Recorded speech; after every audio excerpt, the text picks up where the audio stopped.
Trump and North Korean leader Kim Jong-un are both in Singapore getting ready for their historic summit in just a couple of hours. Omar Jimenez has a preview of this historic meeting. The leaders of the U.S. and North Korea are just hours away from making history, meeting face-to-face for the first time at a summit in Singapore. U.S. Secretary of State Mike Pompeo, also on the ground in Singapore, says President Trump is ready. President Trump is going into this meeting with confidence, a positive attitude, and eagerness for real progress. Kim Jong-un also appearing relaxed and confident, taking a surprise tour of the city Monday with Singapore's foreign minister. On top of the agenda for the summit, whether North Korea is really willing to denuclearize. The ultimate objective we seek from diplomacy with North Korea has not changed. The complete, verifiable, and irreversible denuclearization of the Korea Peninsula is the only outcome that the United States will accept. Other topics expected to be on the agenda reportedly include the sanctions the U.S. has imposed on North Korea, officially ending the Korean War, and normalizing relations between the two nations. With so much to accomplish in one meeting, officials acknowledge future meetings are definitely a possibility. President Trump believes that Kim Jong-un has an unprecedented opportunity to change the trajectory of our relationship and bring peace and prosperity to his country. We are hopeful this summit will have set the conditions for future productive talks. In Washington, I'm Omar Jimenez. And by many accounts, tomorrow's sit-down is a meeting that could have worldwide implications. NBC 26's Eric Kress spoke with a political consultant here in Northeast Wisconsin to find out what to expect from this summit. Eric? Tuesday's summit will mark the first face-to-face meeting between the leaders of North Korea and the U.S. Both sides say they're prepared to talk about denuclearization of North Korea and, just as important, quote, a durable peace.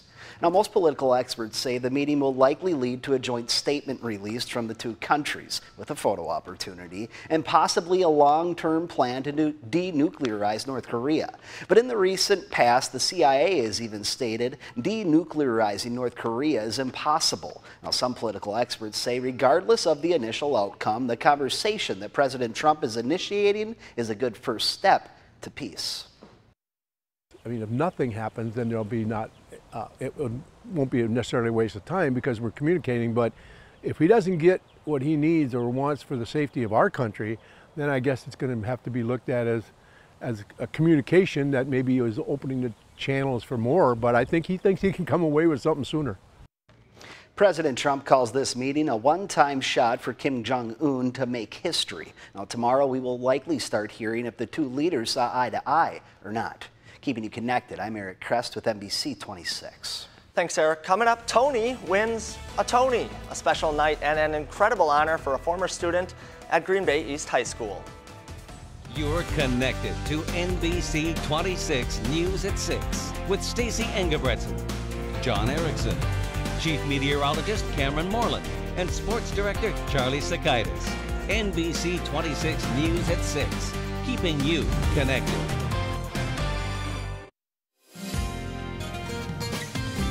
And now, your Storm Shield forecast with NBC 26 Chief Meteorologist Cameron Moreland. It has been a cool June so far. High temperatures have been at or below normal 8 of the first 11 days here in Northeast Wisconsin. Today we had upper 70s to lower 80s across most of the viewing area. And that warmer weather is a sign of things to come. Here's a look at the next 7 days. Those 7 days feature high temperatures that'll be above normal for the most part, including some upper 80s to lower 90s as we make our way through this upcoming weekend. Right now, we are looking at mainly 70s. It's currently 79 in Mountain. We've got 75 in Oshkosh. It is 75 in Watoma with an easterly wind, whether it's northeast or southeast. It is a little bit cooler near the shoreline of Lake Michigan, but still very nice. Look for upper 60s to lower 70s as we move through the next hour or so. In Green Bay, it is now 73. We've got lots of sunshine mixing with some high clouds with a gusty northeast wind that has just developed off the bay. In Appleton, it's currently mostly cloudy and 77 with an east to southeast wind at around 10 miles per hour. High pressure giving us lots of sunshine today, a nice change from the weekend when it was mostly cloudy and cool, but you can see the clouds are already beginning to stream in from the west as our next weather maker approaches Wisconsin. You can see underneath the clouds we have some scattered showers and thunderstorms across parts of Minnesota down into Iowa. In fact, some of these thunderstorms will be severe as we head through the evening. There's a large tornado watch right now up for much of Iowa and eastern Nebraska, and we have several severe thunderstorm warnings and even a tornado warning near Omaha. But as that severe weather moves east, it is going to fall apart. So let's take a look at SkyCast showing diminishing areas of showers and thunderstorms later on tonight into tomorrow morning. And when the activity actually makes its way through northeast Wisconsin tomorrow afternoon, we can expect diminished activity. That's for sure. As you take a look at SkyCast, lots of clouds mixing with some spotty sunshine at times, and then just a chance for an isolated shower or thunderstorm as that system makes its way across the eastern part of the state. High temperatures tomorrow will be in the upper 70s to lower 80s. Now behind the system for Wednesday, the sun comes back, and along with a gusty northwest wind, that means we'll warm up nicely with highs getting up into the lower in mid 80s. And once again, that is a sign of things to come. Even warmer weather makes its way in here by the time we get to the weekend. So tonight, mostly cloudy, overnight lows around 60. Tomorrow, plenty of clouds, although there will be some sunshine. We'll have that chance for a shower or a thunderstorm. Highs will be in the upper 70s to lower 80s. But once again, those showers and thunderstorms will be hit or miss. Many of us could make it through the entire day without seeing even a single raindrop. On Wednesday, mostly sunny, windy and warm, 82. 81 on Thursday with lots of sunshine. Another system approaches on Friday. It's a warm front. Ahead of it, we'll see a southeast wind. That'll cool us down a little bit. As it moves through, we'll have a chance for a shower or a thunderstorm Friday night into Saturday morning. And then on the other side of it, winds will turn to the south and west and will warm up. Upper 80s to lower 90s for Saturday. It looks like lower 90s, maybe some mid 90s on Sunday if everything works out just right. That's ahead of a cold front that'll cool us back down again with northeast winds returning on Monday. Highs will be in the 70s. That heat comes and it goes, but it looks like a good weekend. Yeah, a nice change from the last couple of weekends for sure. More summer-like. Yes, Perfect. Me too. Thanks, Cameron. Well, he's already made it big, but last night a former Green Bay East high school student wins perhaps his biggest award to date. Green Bay native Tony Shalhoub wins a prestigious Tony Award last night. He won the award for Best Actor in a Musical. Even though Shalhoub is now pretty far from home, the Green Bay East High School grad is inspiring current drama students here to keep chasing their dreams. It's exciting because students that are in our program, we have kids, in orchestra, band, and choir, and in the Fine Arts Institute that look to people like this and think, that could be me. Tony Shalhoub is most famously known for his role in the TV show Monk. Thornberry Creek's LPGA event is still a month away, but some were out golfing for kids' sake this morning. It's the 31st annual fundraiser hosted by Big Brothers Big Sisters of northeastern Wisconsin. All proceeds from today will go towards youth mentoring programs in Brown, Deer, and Shawano counties. We believe every child should have somebody that they can look up to, whether it's somebody that they don't have in their home life or they just grew up without a sister or without a brother. We want to make sure they have somebody as a positive influence on them. And some good-looking swings, too. You may view the Green Bay Gamblers as that hockey team down the street, but make no mistake, athletes from around the globe want to make that team. We cover the international flair at this week's tryouts coming up next in sports.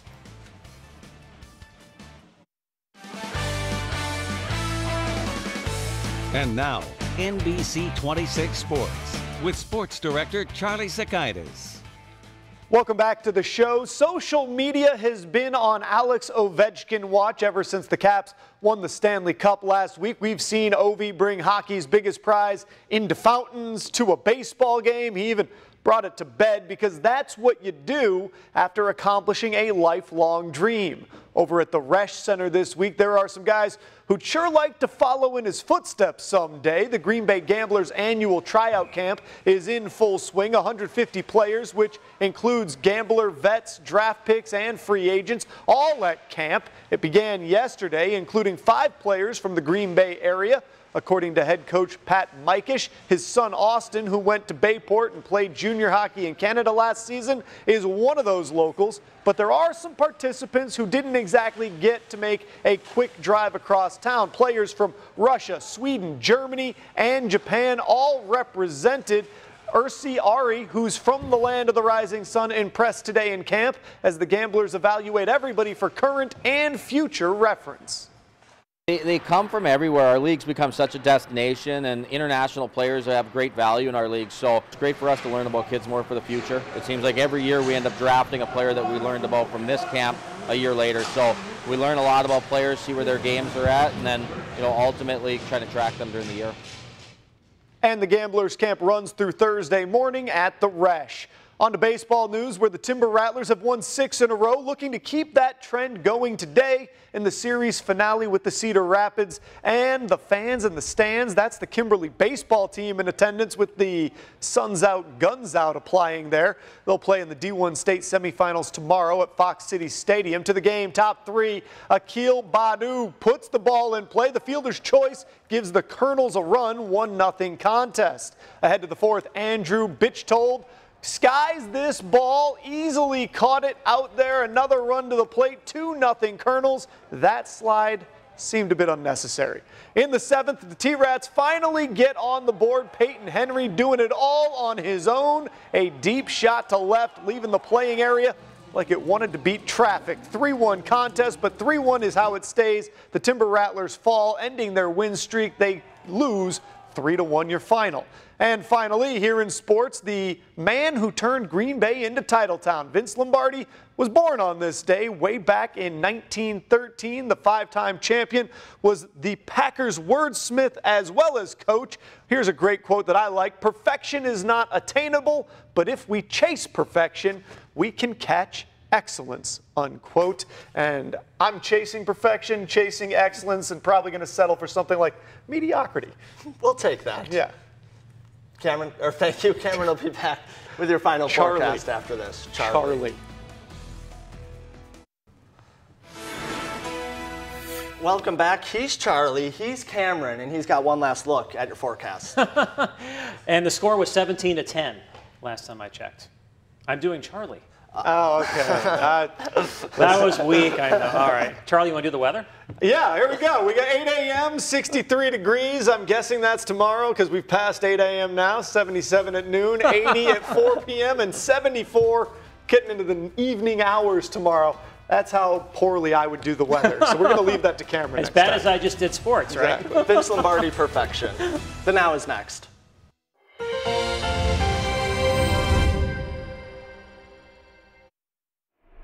All right, let's get over to our lineup here, and you often see just so many commercials about depression drugs on TV, but we have some new information today on why they might not be as effective and what drug makers might not be doing to help the problem. Plus, as we continue to talk about school shootings, you're going to meet a man who says he almost did one when he was a student, what he says stopped him. And you can pretty much find anything on Amazon these days, but the company taking things a step further, not just being online, but they want to be in your house physically. We'll break that down ahead on the Now. All right, thanks, Chris. It's a busy Monday here on the Now Wisconsin. I'm Mo Hyder. John Erickson has a night off. While the eyes of the world are on the summit in North Korea and Singapore tonight, here in Northeast Wisconsin, we're also hoping for the best and are concerned about what could happen. We spoke to a political consultant on what this meeting could lead to. The Now's Eric Kress joins us live from our Green Bay newsroom with more. Eric. President Trump has called Tuesday's summit with dictator Kim Jong-un a one-time shot to make history. Now, President Trump will likely request that North Korea agree to denuclearize, but it could just turn into a photo opportunity.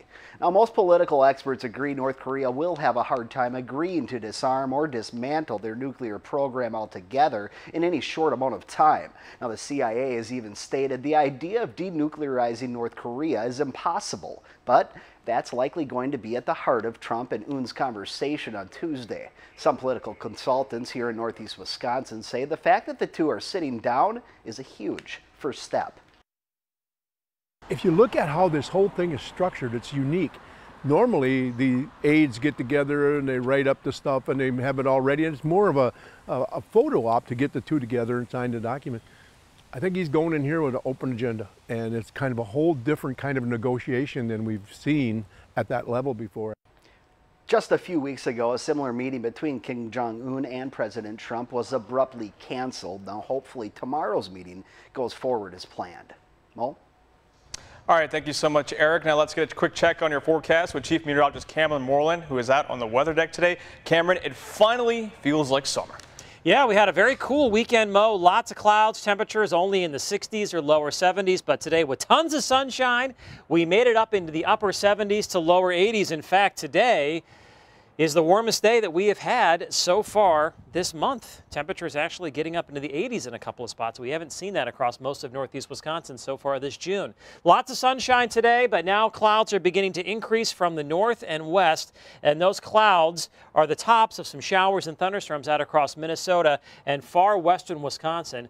These showers and thunderstorms will break up as they move east later on this evening, but we have an additional chance for some showers and thunderstorms as we make our way into tomorrow. Here's Skycast showing lots of clouds across the area tomorrow morning. There could be a sprinkle out there somewhere, and then we'll watch the chance for a shower or a thunderstorm as a weak system kind of moves across the state during the day. We'll keep that chance for a shower or a thunderstorm in the forecast tomorrow night, and then behind that system as we move into Wednesday, we'll see lots of sunshine, and with a gusty northwest wind, we will warm up. In fact, Wednesday looks to be even warmer than what we saw today, with highs getting up into the lower and mid 80s. And that is a sign of things to come. We've got even warmer weather, let's say hot weather, as we head into this upcoming weekend. I'll have your 7-day forecast in just a little bit. Tonight, mostly cloudy. Overnight lows will be in the upper 50s to lower 60s. Tomorrow, clouds mixing with some sunshine. Temperatures still will be above normal, right around 80 degrees, and we'll have that chance for an isolated shower or a thunderstorm. Bo? All right, thanks, Cameron. We'll check back with you later on for what an extended forecast. Chris?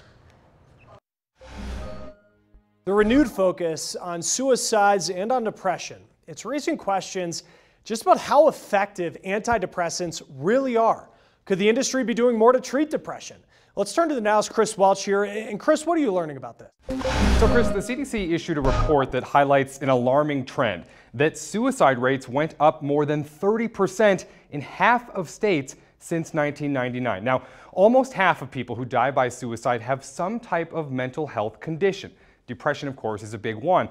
And drugs really haven't kept up. Researchers told Reuters that developing new antidepressants is tricky and that a lot of big pharmaceutical companies have really abandoned their efforts. Many experts believe a lot of these drugs offer only marginal benefit or may just take too long to be effective. We spoke with Nadine Kaslow, former president of the American Psychological Association, who now teaches at Emory University.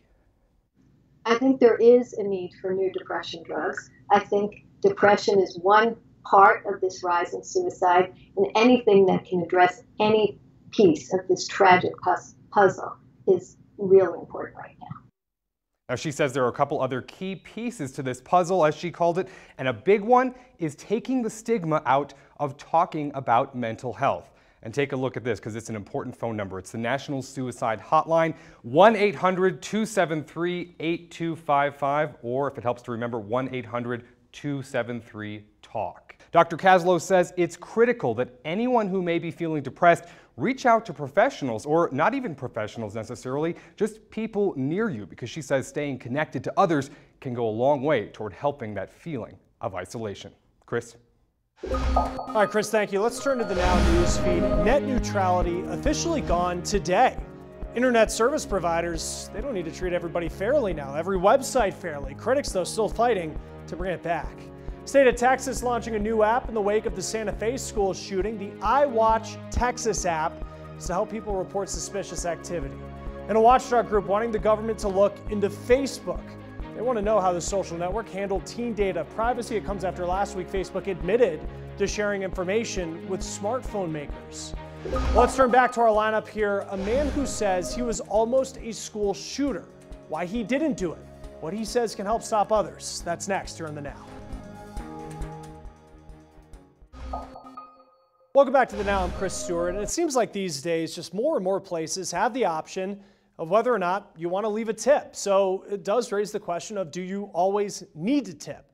Well, the short answer is no, and U.S. News says in some cases not tipping, especially for bad service, that is okay. And it's usually okay not to tip if you're somewhere, say, like a food truck, and this also applies to places like coffee and sandwich shops where you're just kind of picking something up and walking right out the door. But remember, if you're sitting down at a place where there's a waiter, that waitstaff relying on your tips to pay their bills. Now, U.S. News also says if you take an Uber or a Lyft ride, it is probably a good idea to tip your driver, as you should think of it as a traditional taxi ride where you'd have to tip anyway. Now, a lot of weddings, those happen during the summer. You might be going to some, which means you probably could be hitting up an open bar. Now, if the couple is already picking up the tab, they're also probably paying a gratuity fee, which means tips are already taken care of. Now, if you are curious as to just how everyone else compares when it comes to tipping, creditcards.com says only 2% of people in the U.S. don't tip at all. Don't want to be that person. Well, you've probably already heard a big, intimidating headline, and that's Americans have more than $1 trillion in credit card debt. Now, as scary as this number is, we are also doing a much better job of paying down that debt. Wallet Hub found that people in the U.S. paid more than $40 billion in credit card debt just in the first quarter of this year, and that's the second highest amount paid since 2008. 41% of people say they'll pay it off in less than a year. The average household about $8,100 in debt, which is obviously still a high number. And interest rates are likely going up again this week, so it's important to pay more if you can do that. There are a couple different approaches that you can take. Now, tackling the card with the highest interest rate first, pay as much as you can on that one, then you pay the minimum on the others if you have multiple cards. Now, you could start by paying off the card with the lowest balance first, or try using specific cards for specific things. If you have a card with a 0 interest rate balance transfer offer, take advantage of that. Then use another card that earns you rewards like cash back for things that you can pay off at the end of the month. And if at the end of the month you can't pay off that card, you know that you are spending too much. All right, if you're looking to see the Milwaukee Bucks play in their new arena next year, you're not alone. ESPN is reporting the team leads the NBA in new ticket sales for next season. And the Bucks say they're on pace to sell 10,000 season tickets for the first time in team history. Seems everyone wants to get a look at the new arena. And while we're talking hoops, let's check in with sports director Charlie Sakaitis. Charlie has some advice for one particular superstar in the NBA. It's today's take. Charlie. Kevin Durant is one of the greatest scorers in basketball history. His height, his size, his skill set makes him virtually unguardable, and he was well deserving of Finals MVP this year, the second straight Bill Russell trophy that he's collected. However, in his post-celebratory bliss, KD said something this week that made the record scratch sound in my head. He said, quote, "I feel like it's easy to be the best player when you don't have good players around you. I feel like it's harder to stand out when you have great players around you," unquote, which feels like a little bit of a shot at LeBron. Like, yeah, you can look great if you're dragging Larry, Curly, and Mo to the finals, as if that's some easy thing to do, because you get to take all the shots, get all the glory, get all the attention. And perhaps he's right. Maybe it's harder to stand out on a team full of Hall of Famers with Steph and Clay and everybody getting a little bit of the shine. But you know what? It's a whole lot easier to win with those Hall of Famers than with the Stooges as your supporting cast. Durant is great with a capital G, and I'm not one of those "he ruined the NBA by joining Golden State" guys. Go get your titles. You do you, KD. Let's just not pretend anything about being on this super team, this Death Star, this crafted in a lab basketball apocalypse is harder than doing it with less talent or less help around. And that's today's take. Whenever there's a school shooting, one of the first questions is why. Why did it happen? What